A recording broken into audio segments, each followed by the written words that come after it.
Milo, tu veux parler? Mais faut arrêter hein, les trucs comme ça. Pas possible. Ouais. Petite vidéo pour juste dire que j'en ai marre de voir des choses passer.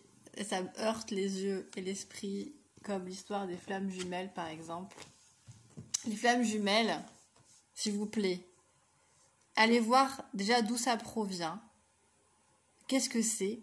D'où c'est tiré? Avant de perpétuer des choses qui sont complètement erronées, complètement fausses.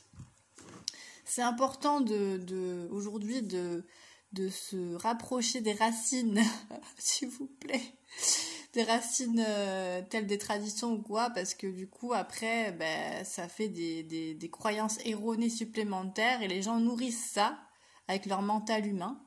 Parce que l'histoire du runner ou de je sais pas quoi, là, pour moi, ça résonne, mais totalement faux. Encore une fois, je n'ai pas la vérité. Mais j'ai tendance quand même à faire de plus en plus confiance sur ce que je ressens. Et pour moi, ça sonne complètement faux. Et quand tu sais, après, quand tu fais des recherches, tu sais d'où ça provient, des enseignements, traditions hindouistes notamment, par rapport au couple divin, en sachant que les vraies flammes jumelles, c'est très très très rare. Et je veux dire, il doit y avoir peut-être un couple ou deux sur Terre, quoi. Donc, je veux dire, à un moment donné, il faut aussi savoir se renseigner un petit peu et arrêter de tout le temps nourrir en fait des croyances qui sont fausses. Et c'est tellement dommage, tellement dommage. C'est-à-dire qu'on croit sans aller vérifier les sources, sans aller vérifier l'origine, et c'est important de faire ça. Voilà, c'était juste un petit message comme ça, rapide, mais je pense très important parce que voilà, j'avais envie de le dire. C'est plus fort que moi. Je peux plus voir ça. Je peux plus voir ça. C'est pas très sage de ma part, je le conçois, mais voilà, il faut arrêter les gars de nourrir des choses qui sont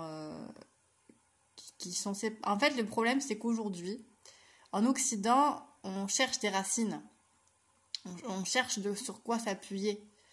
Et on va aller prendre des choses, on va les séparer, et on va dire ça c'est le tantra, ça c'est les mantras, ça c'est machin, alors qu'en fait ça vient de toute une culture, toute une tradition qui est unifiée et complètement... Tu peux pas prendre l'un sans prendre l'autre en fait, dans une tradition. Faut prendre le package. Sinon ça n'a aucun sens. C'est comme si tu prenais...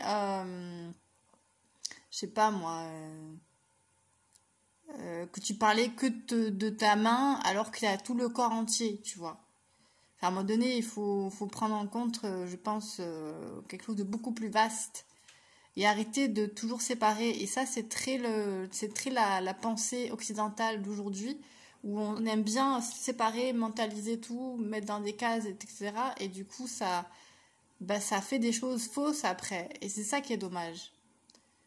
Donc très important de ne pas relayer des choses tant qu'elles ne sont pas vérifiées et vérifier les sources et l'origine. Très important.